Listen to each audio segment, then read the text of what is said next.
आजच्या या पत्रकार परिषदेला उपस्थित पुणे शहर काँग्रेसचे अध्यक्ष आणि माजी मंत्री आदरणीय रमेश बागवेजी, आमचे दुसरे वरिष्ठ सहकारी माजी मंत्री बाळासाहेब शिवलकरजी, महिला काँग्रेसच्या माजी अध्यक्षा कमलताई व्यवहारेजी, माझे सहकारी प्रदेश काँग्रेसचे प्रवक्ते गोपाळ तिवारीजी, इंटकचे आमचे नेते कैलाश कदमजी आणि सर्व पत्रकार बंधू आणि भगिनी, अत्यंत कमी कालावधीच्या नोटीसवरती आपल्या सगळ्यांना बोलवण्यात आलं आणि तरी देखील आपण या ठिकाणी आलात त्याबद्दल मी प्रदेश काँग्रेसतर्फे आपल्या सगळ्यांना धन्यवाद देतो. एकंदरच अत्यंत महत्त्वाच्या विषयावरती आपल्याला संबोधित करायचं होतं आणि पुण्यनगरीमधूनच ते करावं ही यामागची भावना होती. आपल्याला माहीत असेल की मराठा आरक्षणाच्या विषयावरती एकंदरच जी न्यायालयाची लढाई चालू आहे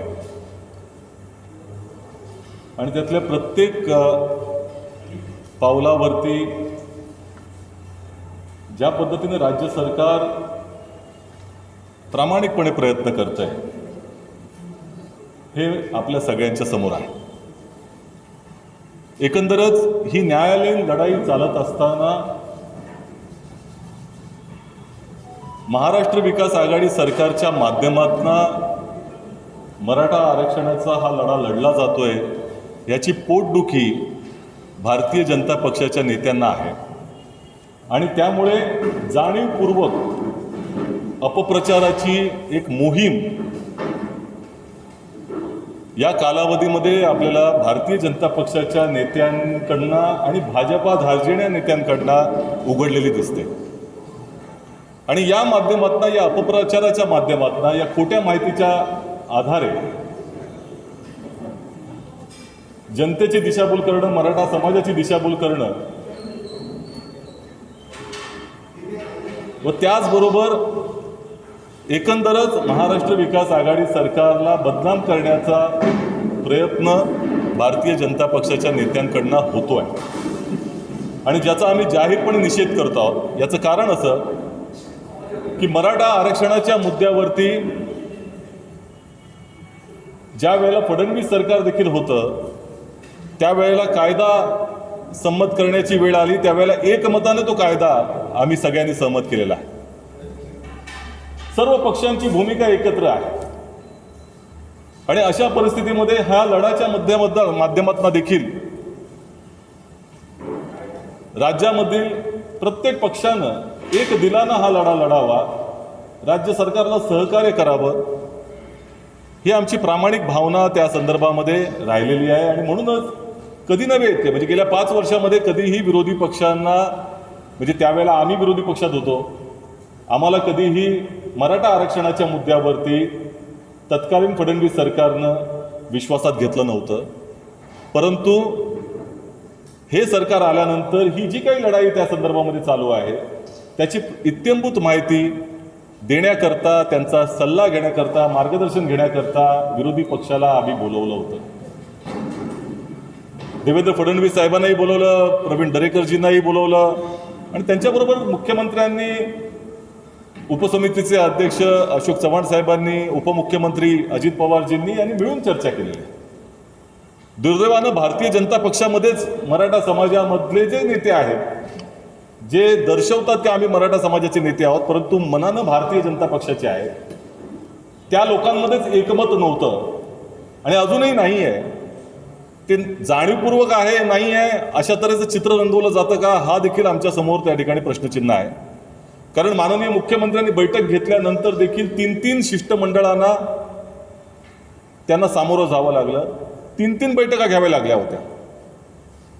आणि हे दुर्दैवानं मराठा समाजातलेच नेते होते की जे वेगवेगळ्या बैठकांमध्ये येत होते आणि सांगत होते की या बैठकीमध्ये ते आहेत म्हणून आम्ही इथे येत नाही आहोत, आम्हाला वेगळं ऐकवा, आमचं ऐकून घ्या.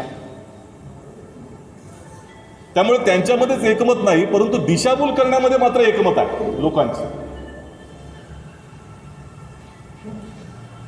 आणि राज्य सरकारवरती खापर फोडायचं, राज्य सरकारच्या संदर्भामध्ये सातत्यानं त्या ठिकाणी अपप्रचार करायचं ही मोहीम चालू असताना आम्ही ज्या वेळेला प्रश्न विचारतो की या मराठा आरक्षणाच्या संदर्भामध्ये केंद्र सरकारची भूमिका काय आहे, कारण केंद्र सरकारचा सगळ्यात मोठा त्या ठिकाणी हस्तक्षेप असण्याची आवश्यकता आहे, अशा वेळेला केंद्र सरकार कोणतीच भूमिका का घेत नाही, त्यावर मात्र या ठिकाणी गप्प बसलं जातं. जाणीवपूर्वक हा प्रश्न अनुत्तरित ठेवला जातो. परंतु आज आपल्या माध्यमातून आम्ही हा प्रश्न विचारणार आहोत की मोदी सरकारची खरी भूमिका काय आहे हे त्यांनी स्पष्ट करण्याची आवश्यकता. कालच छत्रपती संभाजीराजेंचं वक्तव्य ऐकलं, आम्हाला दुःख झालं. छत्रपती संभाजीराजे एका मुलाखतीमध्ये देताना त्यांनी असं सांगितलं की मोदीजींची, नरेंद्र मोदीजींची भेट घेण्याकरता 3-3 पत्र त्यांनी पाठवलेली आहेत. मराठा आरक्षण या विषयावरती त्यांना त्यांच्याबद्दल चर्चा करायची होती, परंतु एकाही पत्राचं साधं उत्तरही दिलेलं नाही, त्यांना भेटही देत नाही. याच भारतीय जनता पक्षाची आणि मोदीजींची घोषणा होती, शिवछत्रपतींचा आशीर्वाद, चला देऊ मोदींना साथ. आणि सत्तेवर आल्यानंतर मात्र छत्रपती या शब्दाला ते विसरलेत. त्यामुळे संभाजीराजेंनाच भेट मिळत नसेल तर मराठा आरक्षणाच्या संदर्भामध्ये या प्रश्नावरती मोदी सरकारची अनास्था आहे का, हा प्रश्न उपस्थित होतो. आणि ती स्पष्टपणे आम्ही त्या ठिकाणी सांगतो की मराठा आरक्षणाच्या संदर्भामध्ये मोदी सरकार अनुकूल नाही, अशा तऱ्हेचं दुर्दैवानं चित्र जातं. मराठा आरक्षणाचा प्रश्न 9 सप्टेंबरला सर्वोच्च न्यायालयाच्या 3 न्यायाधीशांच्या खंडपीठानं तो घटनापीठाकडे सोपवलेला आहे. पूर्ण प्रश्न त्यांनी घटनापीठाकडे सोपवला.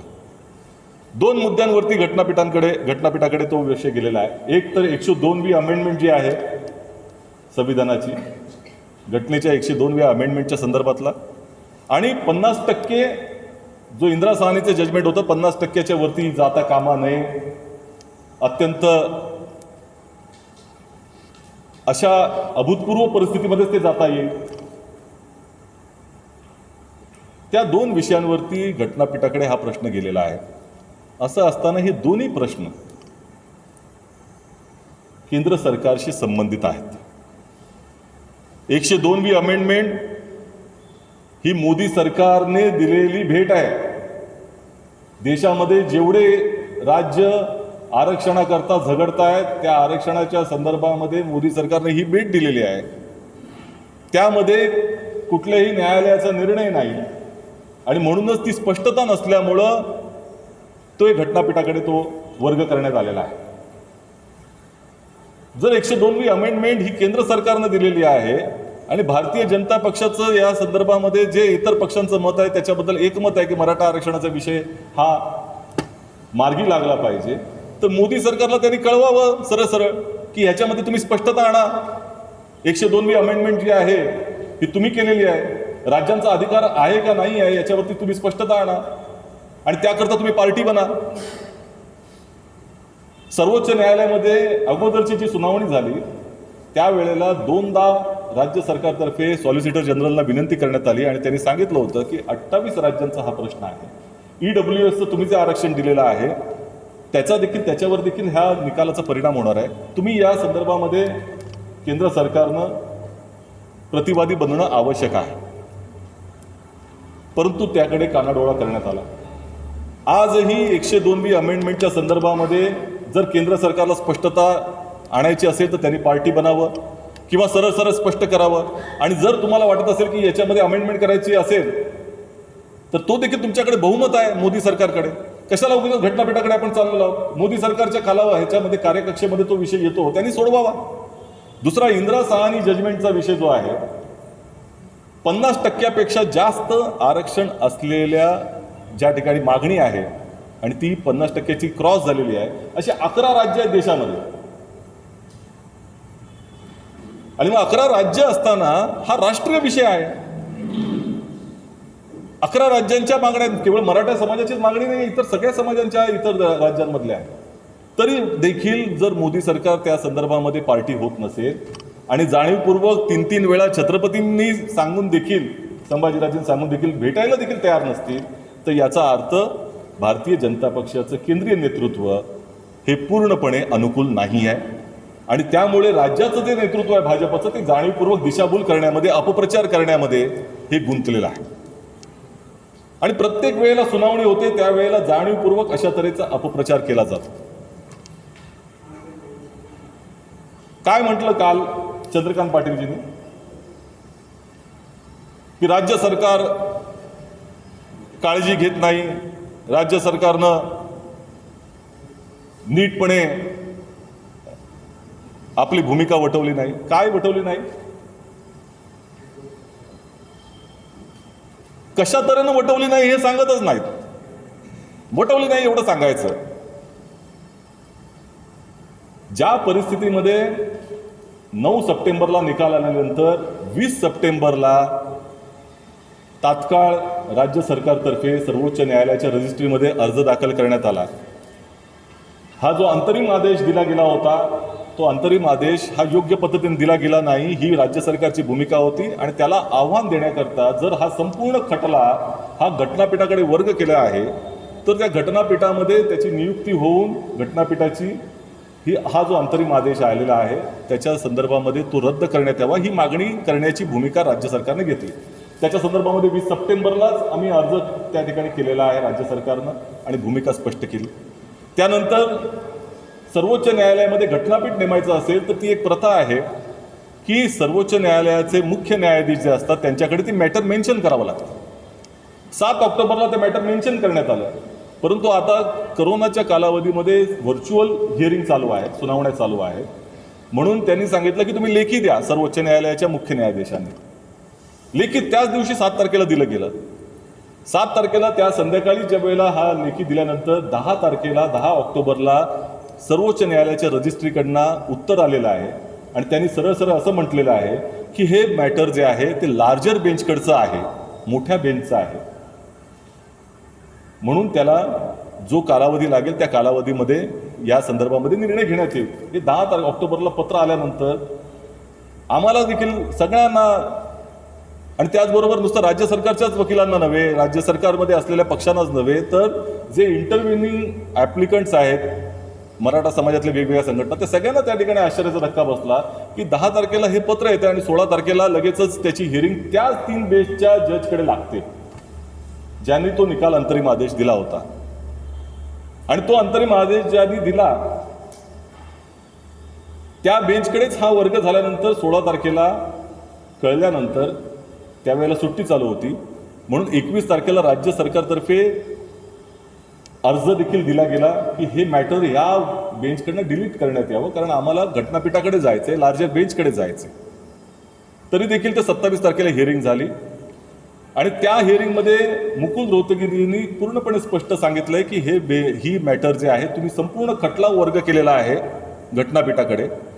आम्ही विनंती करतो घटनापीठाकडे की याची घटनापीठाची नियुक्ती तात्काळ व्हावी अशी सर्वोच्च न्यायालयाच्या मुख्य न्यायाधीशाकडे त्या ठिकाणी विनंती करत आहोत. 7 ऑक्टोबरला केलेली आहे.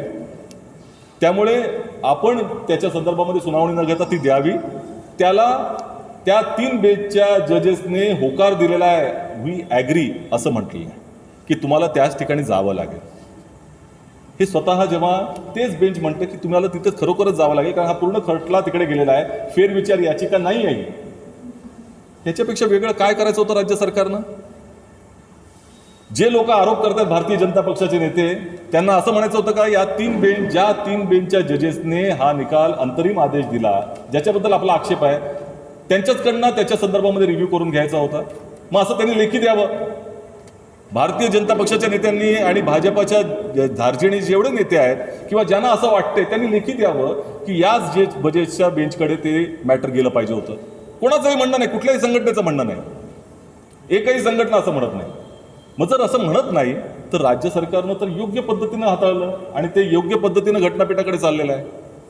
आणि आज हा अर्ज देखील पुन्हा सर्वोच्च न्यायालयाच्या मुख्य न्यायाधीशांकडे दाखल केलेला आहे आणि त्यामध्ये उल्लेख देखील आहे, हा अर्ज आहे की 7 तारखेचा जो अर्ज आहे त्याच्या अनुषंगानं पुन्हा लगेचच दाखल केला की आम्हाला लवकरात लवकर घटनापीठाची त्या ठिकाणी नियुक्ती करून द्यावी. यामधला 11 पॉईंट जो आहे त्याच्यामध्ये सरळ सरळ म्हटलेलं आहे, मी वाचून दाखवतो आपल्याला.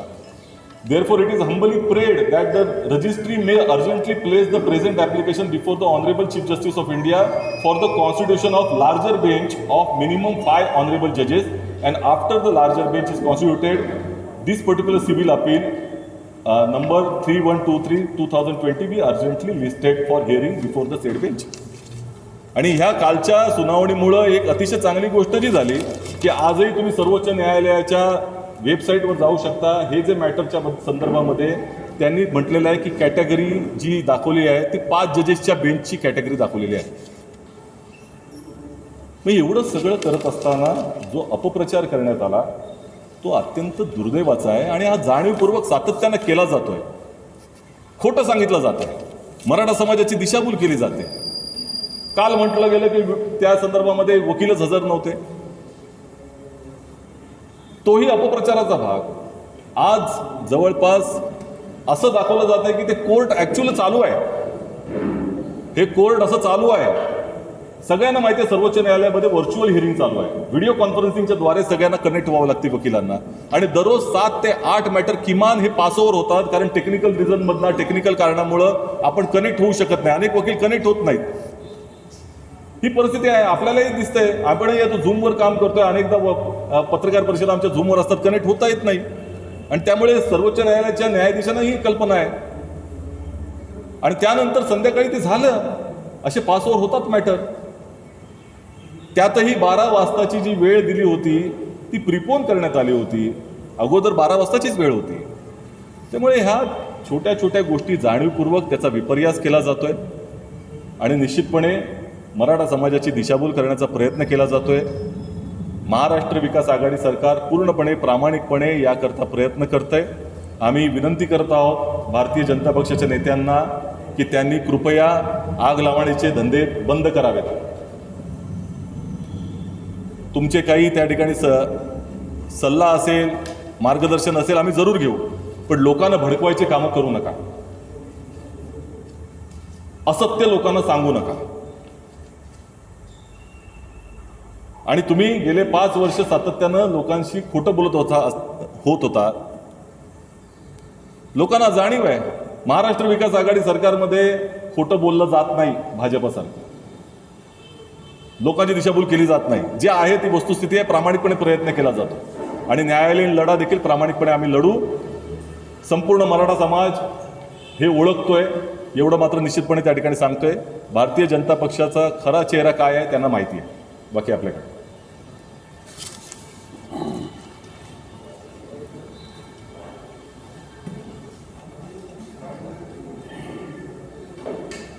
काही प्रश्न असतील तर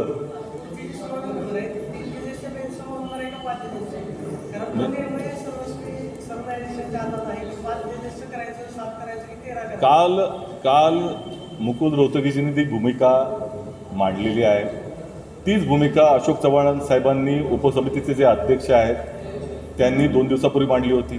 तीच भूमिका 20 सप्टेंबरला राज्य शासनानं जेव्हा पहिला अर्ज केला तेव्हा मांडलेली आहे आणि 7 ऑक्टोबरला जो सर्वोच्च न्यायालयाच्या मुख्य न्यायाधीशांकडे जेव्हा अर्ज केला ती देखील मांडलेली आहे. त्यामुळे राज्य सरकारची भूमिका पूर्णपणे स्पष्ट आहे. हा निर्णय जो आहे तो 3 जजेसच्या बेंचनं 5 जजेसच्या किंवा त्या ठिकाणी लार्जर बेंचकडे सोपवलेला आहे आणि सगळा खटला त्यांनी सोपवलेला आहे. त्यामुळे त्याच्यामध्ये फेरविचार होण्याचा प्रश्न येत नाही आणि त्या संदर्भामध्ये एकमत होतं सगळ्या मराठा समाजाच्या नेत्यांचं, संघटनांचं की ज्या जजेसनी हा निर्णय दिला अंतरिम आदेश, त्याला आव्हान जर करायचं असेल तर मोठ्या बेंचकडे जावं, त्याच बेंचकडे जाऊ नये. सगळ्यांचा निर्णय आहे आणि ती भूमिका मुकुल रोहतगीजींनी मांडली काल. राज्य सरकारची भूमिका आहे. त्यामुळे राज्य सरकारच्या भूमिकेमध्ये पूर्णपणे स्पष्टता आहे, भाजपच्या भूमिकेमध्ये पूर्णपणे अस्पष्टता आहे आणि ती संधिसाधूपणाची अस्पष्टता आहे.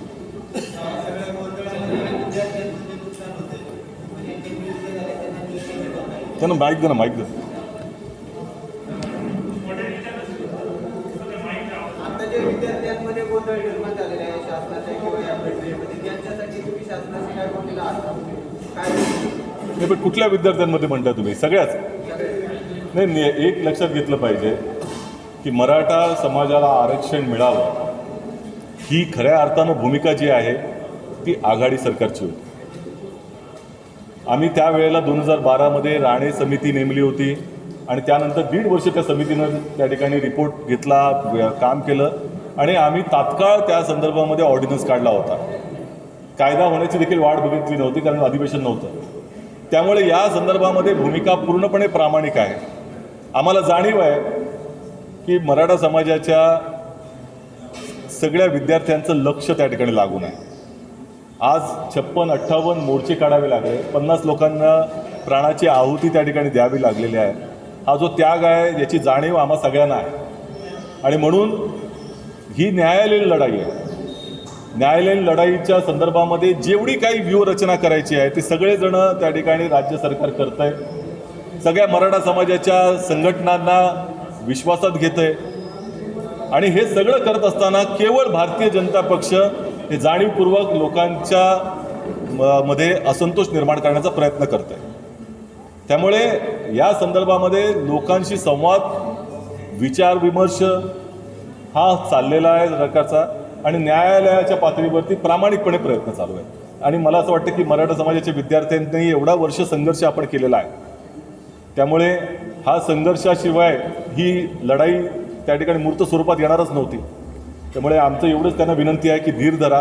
राज्य सरकारची जी भूमिका आहे तीच तुमची भूमिका आहे, तुमची जी भूमिका आहे ती राज्य सरकारची भूमिका, आमच्या सगळ्यांची तीच भूमिका आहे. त्यामुळे तीच भावना जर एकमेकांची असेल तर एकमेकांना समजून घेण्याची आवश्यकता आहे.